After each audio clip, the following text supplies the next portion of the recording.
Hello जी, राम राम जी। कैसे हो आप सब? हैं, आशा करती हूँ आप सब अच्छे होंगे। तो जी आप सबका स्वागत है एक और नए व्लॉग में।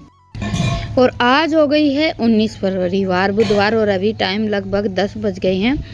आज खाना वाना थोड़ा सा जल्दी बन गया था और मैंने अपना काम भी जल्दी जल्दी समेट लिया है।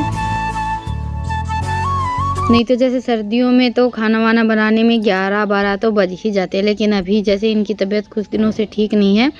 वैसे अभी तो 1-2 दिन से काफ़ी सुधार हो गया है, पर यह है कि कोई ना कोई मिलने के लिए तो आ ही जाता है, तो उस चक्कर में फिर काम रह जाता है। तो बस अभी 2-3 दिन से ये चल रहा है कि भाई सुबह उठे जल्दी जल्दी अपना सारा काम निपटा लिया।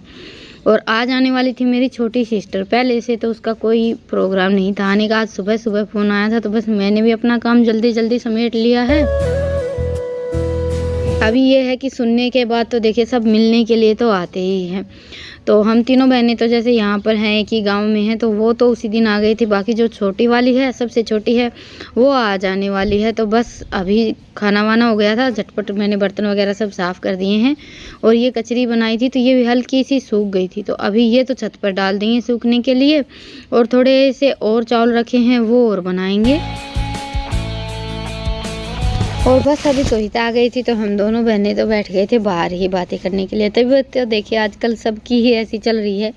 ये लगा लीजिए एक तरह से बीमारियों का सीजन आ गया है। ये जाती ठंड है ना, इसमें जैसे सर्दी खांसी वगैरह ये तो सबको ही हो रखी है।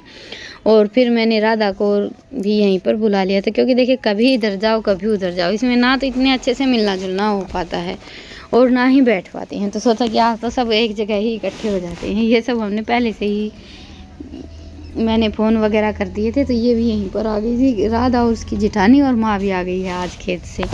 माँ वैसे एक दिन पहले भी आई थी, लेकिन उसके बाद फिर उसी दिन चली गई थी। आज फिर से आई है। जाना तो वैसे आज भी माँ को वापस है। बस यही है कि भाई 5-7 दिन जैसे वहाँ भी रुक जाती है, बाकी यहाँ पर तो रहना होता ही है। तो अभी बातें करते करते टाइम हो गया था, 3 बज गए थे। तो अभी बन गई है हमारी 3 बजे वाली चाय, क्योंकि आए तब तो जैसे खाना वाना खाकर ही आए थे, तो चाय पीने का किसी का भी मन नहीं था। तो अभी चाय वगैरह पी ली है, 3:30 बज गए हैं। तो कविता तो चल पड़ी है घर की ओर। पास पास होते ना तब यही होता है, रुकना नहीं हो पाता है। दूर दूर का तो फिर भी ये है कि जैसे मिलने के लिए आते हैं तब भी 1-2 दिन के लिए रुक ही जाते हैं। जैसे छोटी बहन हो गई, बड़ी बहन हो गई, तो जाते हैं ना तो 1-2 दिन का रुकना हो जाता है। लेकिन पास पास का ये होता है कि बस 1-2 घंटे के लिए आए और चल दिए। उसके बाद फिर राधा भी चली गई थी शाम के टाइम पर। फिर आप सबको पता ही है कि हम सबको अपने अपने घर संभालने होते हैं। तो उनके जाने के बाद मैं आ गई थी छत पर कपड़े वगैरह उतारने के लिए, और देखने के लिए आई थी कि रितिका ने कचरी वगैरह सब कैसी बनाई हैं। बाकी तो ये देखिए अपने मन से करती है ना जैसे, तो कोई भी काम बड़े ही अच्छे से कर लेती है। और यहाँ पर हमारी छत पर ये टटीरी का जोड़ा बैठा हुआ था। वैसे तो टटीरी हमेशा ज़मीन पर बैठती है, पर इस बार हमारी छत पर थोड़ी सी कपास रखी है जिसको निकालने का मुझे टाइम ही नहीं मिला। तो बस मैं यही देख रही थी कि कहीं इसने जैसे कपास में अंडे वगैरह तो नहीं दे रखे हैं। और बस अभी कपड़े तो हमारे अच्छे से सूख गए हैं। हवा चल रही है काफ़ी तेज़ की, मौसम भी थोड़ा सा बदला हुआ है। और टाइम था अभी उनके जाने के बाद थोड़ा सा ऐसा ही खाली खाली सा लग रहा था, तो छत पर आ गए थे मैं और रितिका दोनों। बस ये कपड़े वगैरह सब यहीं पर तय बना लेते हैं। और देखिए छत पर मौसम बड़ा अच्छा रहता है। एक तो चारों तरफ का आजकल नज़ारा इतना ज़्यादा अच्छा है। सरसों में फूल आया हुआ है ना। वैसे तो अभी जैसे जो अगेती सरसों है वो तो फलने को आ गई हैं। तो कपड़े वगैरह तय बनाकर उसके बाद फिर आज चाट ठंडी करना भूल गए थे, तो भैंसों को एक बार घास वगैरह डालकर खोर पर बांध दिया था। और चाट को मैंने तसले में खाली करके छोड़ दिया था। और ईशांत को देखिए, इसका तो ये है कि कोई भी काम करने के लिए बोल दीजिए छोटा बड़ा, उसमें इसको बस मस्ती करनी रहती है। तो बस चाट में भी इसने अपने हाथ अच्छे से डुबोकर लगभग 5-7 मिनट तो हो गई होंगे इसको यहाँ पर ऐसे ही शरारत करते हुए। तो अभी चाट जो जैसे हम दलिया और भिंडोड़े वगैरह भैंसों के लिए बनाते हैं ना, उसमें मैंने खल मिक्स कर दी है और अच्छे से दोनों चीज़ों को मिक्स करके भैंसों को डालकर छोड़ देंगे। और देखिए गरम चाट तो जैसे थोड़ी सी भी हम भैंसों को डालते ही नहीं हैं। पशु हो या इंसान, खाना पीना तो देखिए लगभग सबका सेम ही रहता है। पर भैंसों के मामले में ये है कि भाई गरम खाना नहीं डाला जाता। जैसे हम तो फिर भी कभी कभार ऐसा है कि भाई थोड़ा सा जैसे गरम खा लेते हैं, बाकी हमारा तो खाना गरम गरम ही ज़्यादा अच्छा लगता है, लेकिन इनका उल्टा है, बिल्कुल ठंडा होना चाहिए। तो जी बस अभी भैंसों को चाट वगैरह डाल देते हैं। उसके बाद फिर जैसे कचरी तो बन गई थी, लेकिन जो भी बर्तन वगैरह हमारे रखे थे, चाहे भी जैसे एक बार उनके लिए बनाई, एक दो बार फिर बाद में कोई आ गया था, ऐसे करके बर्तन काफ़ी सारे इकट्ठे हो रखे हैं। तो रितिका को बोल दिया था मैंने कि मैं चाट वगैरह डाल देती हूँ भैंसों को, तब तक वो बर्तन वगैरह सब समेट कर रख देगी। और डांट फटकार लगाए बगैर तो इनका काम होता ही नहीं है, दोनों इकट्ठे हो जाते हैं। उसके बाद तो ये लगा लीजिए कि बहुत ही ज़्यादा शरारत करते हैं। तो जी बस अभी बर्तन वगैरह सब मैंने धो दिए और दिन छिपने को आ गया है। तो चलिए अभी तो बनाएंगे खाना वाना और आप सबसे मिलेंगे कल। आज का व्लॉग तो मेरा यहीं तक का बन पाया था, उसके बाद फिर काम आ गया था कुछ, तो इस चक्कर में फिर आगे व्लॉग नहीं बन पाया। ये जो हमारी कचरे की पन्नी थी ना, वो मैंने साफ़ करके रख दी थी, और जैसे पापड़ वगैरह बनाएंगे तो उसमें काम आ जाएंगे। और ये देखिए अभी आप सबसे मुलाकात हो रही है अगले दिन यानी कि 20 फरवरी को, और टाइम लगभग वही 3-4 बजे हैं। चाय बनी थी और कचरी भी हमारी अच्छे से सूख गई थी, तो सोचा चलो थोड़ी सी फ्राई कर लेते हैं। बच्चों का आप सबको पता ही है कि कितनी जल्दी रहती है। और ये देखिए कितने अच्छे से फूल गई है। वैसे सारी तो नहीं सूखी हैं, जो हमने जैसे पिछले दिन बनाई थी ना, वो अभी थोड़ी सी जैसे नमी है। थोड़ा सा मौसम भी बदल गया है, इन दिनों में जैसे धूप इतनी तेज़ की नहीं रहती है, पर खाने में बहुत ही ज़्यादा अच्छी लगती है। एकदम जैसे थोड़ा सा ऊपर से आप नमक मिर्च और डाल लेंगे तो कुरकुरे जैसा ही स्वाद आएगा। और इतना ज़्यादा इनके लिए हमें तेल वगैरह भी नहीं चाहिए रहता है, तो थोड़ी सी ज़्यादा बना कर रख ले, और जब भी बच्चों का कुछ भी खाने का मन हो तो झटपट तेल में से निकाल लें। तो ये जो पहले दिन की सूखी थी ना, वो तो सारी मैंने प्लेट में इकट्ठी करके रख दी थी, और बाकी की हमारी जैसे अभी हमने फैला कर ही छोड़ रखी हैं। तो चाय तो हमारी तैयार ही रखी है, और अभी हम बस खेत से आए थे, घास वगैरह लेने के लिए गए थे। तो जी ये देखिए ये हो गए हैं हमारे देसी कुरकुरे तैयार। कल के व्लॉग में तो मैंने आप सबको फ्राई करके नहीं दिखाए थे क्योंकि सूखी ही नहीं थी, तो सोचा चलो बच्चों का खाना भी हो जाएगा और आप सबको भी दिखा देते हैं कि कैसी बनकर तैयार हुए हैं। तो चलिए अभी चाय पियेंगे बाहर बैठकर, क्योंकि मुझे साग भी साफ़ करना है। आज फिर से सबकी साग खाने की फरमाइश हो रखी है, तो बस अभी साग को साफ़ करके चूल्हे पर रखेंगे भलने के लिए। और देखिए 2 घंटे तो आराम से लग जाते हैं, वैसे तो आधा दिन लग जाता है साग बनाने में। खेत से तोड़ कर लेकर आए हैं, उसके बाद फिर साफ़ किया है। अभी साग तो हमारा बनकर तैयार हो गया है, आलण लगा दिया है मैंने, और अभी इसमें लगाएंगे तड़का।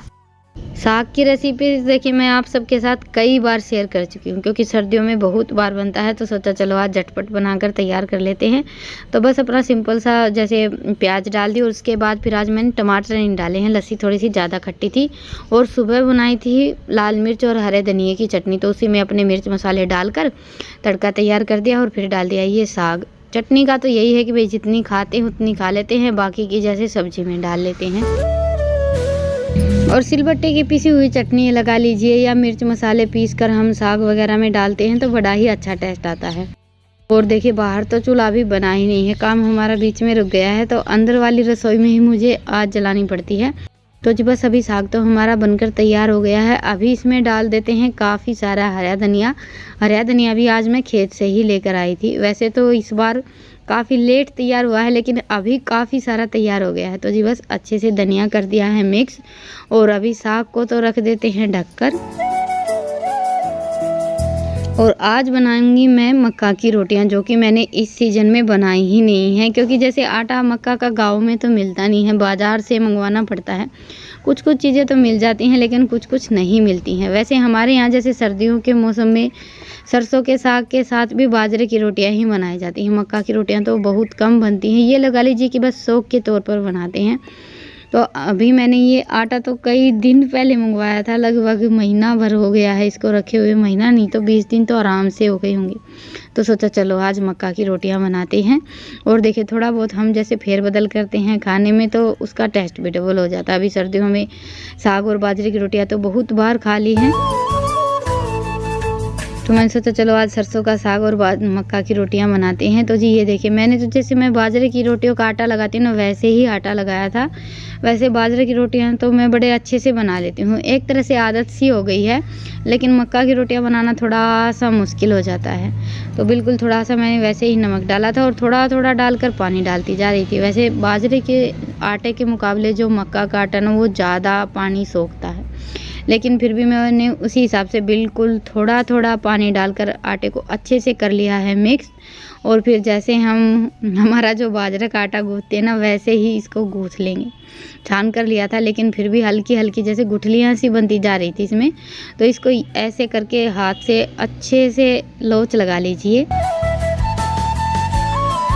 मक्का की रोटियों का टेस्ट भी और बनाने का तरीका भी बिल्कुल वैसा ही होता है जैसे हम बाजरे की रोटियां बनाते हैं। और बनाने लगते हैं ना, फिर ये है कि जैसे भाई थोड़ा सा मतलब हमें अंदाज सा आ ही जाता है।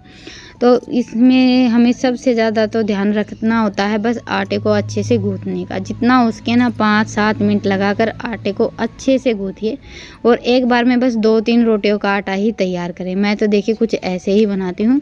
उसके बाद फिर थोड़ा थोड़ा पानी लगाकर लोई बनाई। आधी लोई तो हमारी जैसे रोटी को गोल करते करते ही बनकर तैयार हो जाती, लोई नहीं सॉरी रोटी। उसके बाद फिर थोड़ा थोड़ा पानी लगाकर इसको अच्छे से मैंने बटा कर लिया था जितनी मुझे रोटी बनानी थी। और साइड में से जैसे थोड़ी थोड़ी मेरी रोटी फटती जा रही थी, तो इसको बस ऐसे ही हाथ से अच्छे से चिपका लेंगे। मक्का की रोटियां देखिए थोड़ी सी तो फटती ही है। और तवे पर मैंने बिल्कुल मतलब धीमी धीमी सी आंच रखी, ज़्यादा तेज़ आंच ना रखी, क्योंकि ये रोटियां थोड़ी सी धीमी धीमी आंच पर करारी करारी सीखती है ना, तभी खाने में अच्छी लगती हैं। तेज़ आंच में हम एकदम से जैसे रोटियां सेक कर तैयार कर लेते हैं तो उसमें तो वो टेस्ट आता ही नहीं है। धीमी धीमी आंच में आप बिल्कुल धीरे धीरे रोटियां सेक कर तैयार कीजिए, वो रोटी खाने में बहुत ही ज़्यादा अच्छी लगती है। तो जी बस अभी मैंने 2-3 रोटियां तो बनाकर तैयार कर ली हैं और ये देखिए रोटियां हमारी काफ़ी अच्छी बनी हैं। वही बात है कि सुबह शाम का काम है तो थोड़ा सा तो हमें अंदाज रहता ही है, क्योंकि देखिए रोटियां तो हम दोनों टाइम बनाते ही हैं। बस कभी कभी बनाते हैं तो थोड़ा सा ये लगता है कि बनेंगी या नहीं बनेंगी। बाकी मैंने तो पिछले साल भी कई बार बनाई थी। तो जी बस अभी रोटियां तो हमारी बनकर तैयार हो गई हैं। ये देखिए एकदम फूली फूली और करारी करारी रोटियां बनी थी। मक्का का आटा थोड़ा सा ऐसा होता है कि जैसे ये रोटियां थोड़ी सी टूटती ज़्यादा हैं, बनाना थोड़ा मुश्किल हो जाता है। और आटा तो बाजरे का भी कुछ ऐसा ही होता है, हम कभी कभी बनाते हैं तो थोड़ा सा मुश्किल लगता है बनाना। बाकी ये है कि देखिए कोशिश करने के बाद तो हम कोई भी काम सीख सकते हैं। तो बस अभी रोटियां तो हमारी बनकर तैयार हो गई हैं। चलिए अभी झटपट से लगा लेते हैं थाली। और ये देखिए रोटी को मैंने बड़े ही अच्छे से बिल्कुल धीमी धीमी आंच पर सेक लिया और अभी इस पर रखेंगे थोड़ा सा ज़्यादा नूनी घी। बच्चों ने और मैंने तो खाई थी मक्का की रोटियां ही, क्योंकि मुझे भी बहुत ज़्यादा अच्छी लगती है और मैं कई दिन से सोच रही थी बनाने की, लेकिन इनके लिए बनाऊंगी बाजरे की रोटियां। तो थाली हमारी तैयार हो गई है, सरसों का साग, मक्का की रोटी और साथ में हमारा लाल मिर्च और हरी मिर्च का अचार। तो आप सब भी आ जाइए खाने के लिए। और ये थाली तैयार की थी मैंने रितिका और ईशांत के लिए। और बस अभी इनके लिए बनाऊंगी 2-4 बाजरे की रोटियां। तो बच्चों का खाना हो गया था और इनका तो हमेशा का यही है कि जो चीज़ इनको पसंद है बस वही खानी है। ये अपने खाने के मामले में फेरबदल नहीं होने देते हैं और इनको साग और बाजरे की रोटियां बहुत ही ज़्यादा पसंद है। बाकी देखिए सबकी अपनी अपनी पसंद भी होती है, किसी को कुछ अच्छा लगता है, किसी को कुछ अच्छा लगता है। बाकी मेरा और बच्चों का तो ये है कि भाई थोड़ा बहुत कुछ ना कुछ अलग हम बनाते ही रहते हैं और खाते भी रहते हैं, और करना भी चाहिए। पर यह है कि इनको तो जो चीज़ पसंद है बस वही खानी है। तो खाना वाना हो गया था, उसके बाद फिर चूल्हे पर रख दिया था दूध गर्म होने के लिए। अभी बस दूध को और गर्म करके रख देती हूँ, उसके बाद फिर मेरा चूल्हे का काम तो हो जाएगा ख़त्म। अभी भैंसों को अंदर बांधेंगे, यहाँ से सारा सामान वगैरह उठाएंगे और बर्तन साफ़ करेंगे। चलिए अपने ये 2-4 बचे कुछ काम और निपटा लेते हैं और आप सबसे मिलते हैं थोड़ी सी देर में। तो जी अभी बज गए हैं 10, काम तो सारा निपट गया है, बस अभी काम निपटा कर आए ही हैं। और मौसम हो गया है एकदम चेंज, ठंडी ठंडी हवा चल पड़ी है। मौसम तो ऐसा हो रखा है जैसे अभी बारिश शुरू हो जाएगी, पर यह है कि थोड़ी सी ठंड हो गई है। अंदर तो इतनी ज़्यादा ठंड नहीं लग रही है, लेकिन बाहर चल रही है बड़ी तेज़ की ठंडी ठंडी हवा। चाट बन गई, तो चलिए अभी लेते हैं आप सबसे विदा, फिर मिलेंगे प्यारे से व्लॉग के साथ। तब तक के लिए राम राम। स्वस्थ रहें, मस्त रहें, अपना और अपनों का ढेर सारा ख्याल रखें।